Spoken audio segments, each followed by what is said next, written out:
Des engins roulants, des ordinateurs, des kits scolaires et des numéraires pour 11 coopératives productrices à DVA à Sikensi dans la Niébitiassa. C'est la deuxième édition de cette caravane qui récompense les producteurs de caoutchouc naturel les plus méritants de la région. Une bouffée d'oxygène pour ces producteurs, le secteur évéicole étant fortement sinistré et cela est reconnu par autorités municipales et producteurs. Taxe de 5% sur le chiffre d'affaires à l'exportation, surproduction supérieure à la demande sur le marché et cours du pétrole en baisse, des difficultés qui nécessitent selon les intervenants à l'union au sein de la coopération. L'initiateur, la société agro-industrielle de la Comoé, entend apporter sa contribution.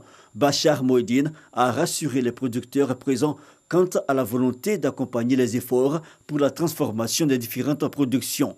Notons que des cérémonies similaires ont eu lieu précédemment dans les départements d'Abengourou et de Béti.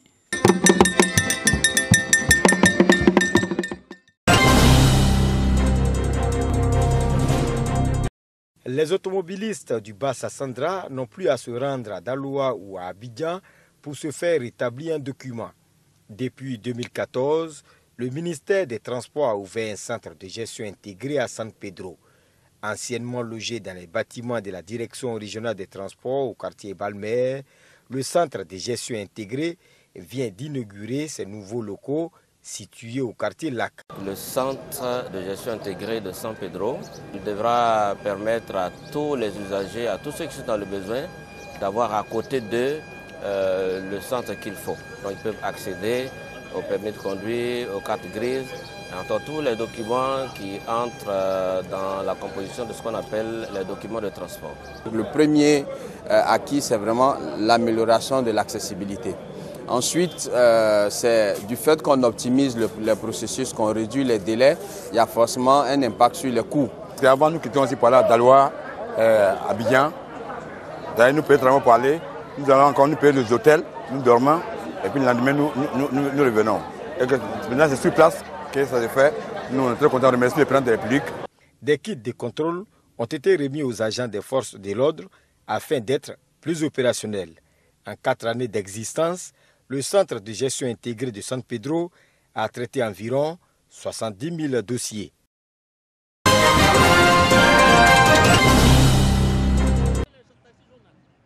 Katiola, chef-lieu de la région du Hambol.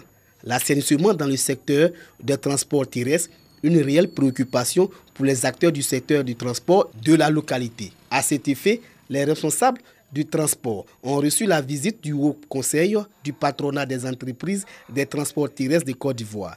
Il s'agit d'apporter son expertise au secteur du transport à Katiola. Cette expertise est matérialisée par l'installation d'une représentation du Haut Conseil du patronat des entreprises des transports terrestres de Côte d'Ivoire à Katiola. Les représentants entendent œuvrer à la bonne marche du transport dans la localité. On va tenir une grande réunion avec les transporteurs, les chauffeurs, et puis leur parler. Et puis voir la conduite à tenir. Et dans 2 mois, vous verrez que le transport de Katiola va évoluer. Pour le directeur général du Haut Conseil du patronat des entreprises des transports terrestres de Côte d'Ivoire, il s'agit d'accompagner le gouvernement dans l'assainissement du secteur du transport. Le déplacement de nos parents, le déplacement des biens et des services doit se faire dans un environnement organisé.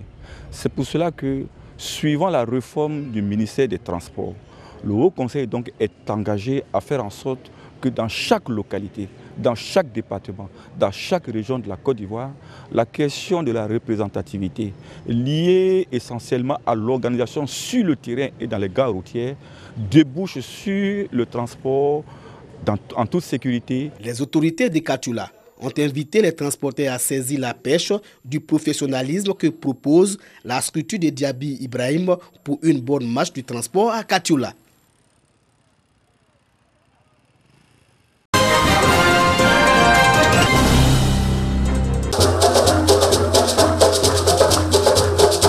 Des pas de danse qui illustrent la bonne cohabitation qui existe depuis des décennies entre allogènes sénoufos et autochtones BT d'Issia. Cet exemple de vivre ensemble prôné par le chef de l'État Alassane Ouattara est encouragé ici par la ministre en charge de la cohésion sociale.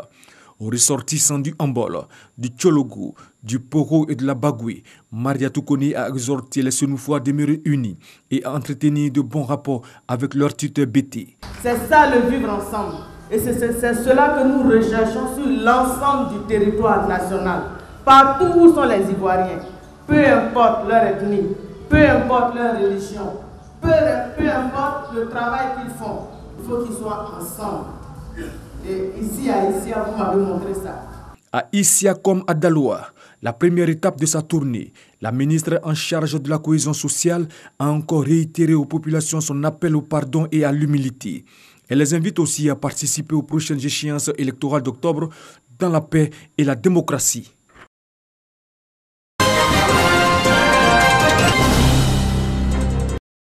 Ce premier forum régional des femmes du Lodjibois s'est tenu autour du thème « Les femmes du Lodjibois face aux défis du développement participatif de la région ». Une rencontre à laquelle ont pris part plus de 4500 femmes venues de toute la région. Aucune n'a voulu manquer ces assises dont l'objectif était d'informer les femmes et de les former de la perspective de leur autonomisation et de leur participation active au développement socio-économique de la région du Lodjibois. Nous allons demander votre attention soutenue pour atteindre les objectifs, c'est-à-dire vous dire en quelques mots ce que nous entendons par lutte contre la pauvreté, lutte contre l'ignorance pour le développement. Notre projet, c'est qu'en sortant d'ici, vous soyez galvanisés et qu'en rentrant chez vous, vous partagez cela avec tout le monde afin que notre région connaisse un nouveau départ. Vraiment, c'est une grâce que Dieu nous a faite. Nous, les femmes du Lodjibois, nous ouvrir les yeux, nous donner des connaissances appropriées pour aller de l'avant. Vraiment, j'en suis fière. Plusieurs communications meublées ce forum, notamment celle sur la bonne gestion d'une association féminine, sur les cancers gynécologiques et leur prise en charge, et sur l'accès des femmes à la propriété foncière. L'ODAPSI, Observatoire pour le développement, l'amitié et la prospérité en Côte d'Ivoire, vient ainsi de démontrer une fois de plus son engagement à poursuivre la lutte contre la pauvreté et l'ignorance.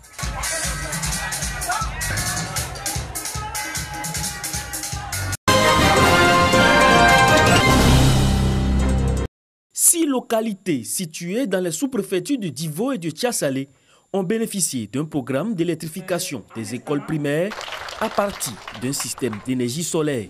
Des localités qui pour la plupart sont reculées ou enclavées. Une initiative de l'ONG Planète Positive International qui vise à faciliter les conditions d'apprentissage des écoliers et favoriser également les cours d'alphabétisation pour les adultes. Grâce à ce projet Communauté Positive, cette organisation espère aider au développement économique et social de ces 6 villages. Au cours de ces rencontres avec les populations, la délégation de l'ONG Planète Positive International et ses partenaires ont distribué des kits d'alphabétisation aux apprenants.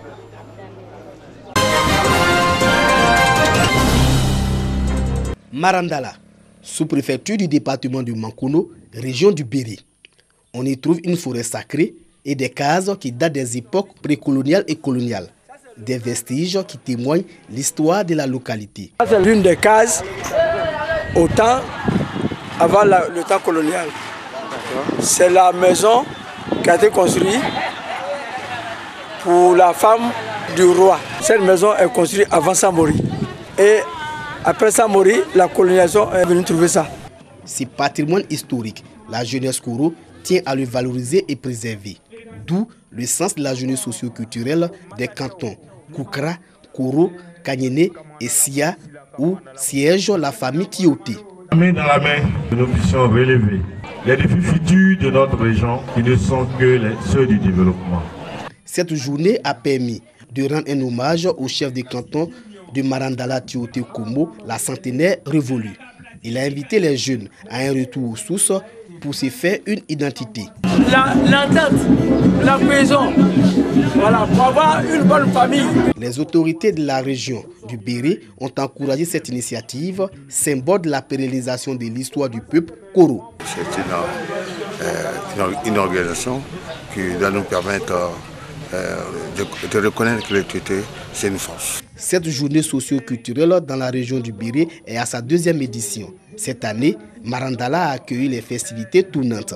Elles se sont achevées avec la pose de la première pierre de la salle de réunion des chefs cantons de la région.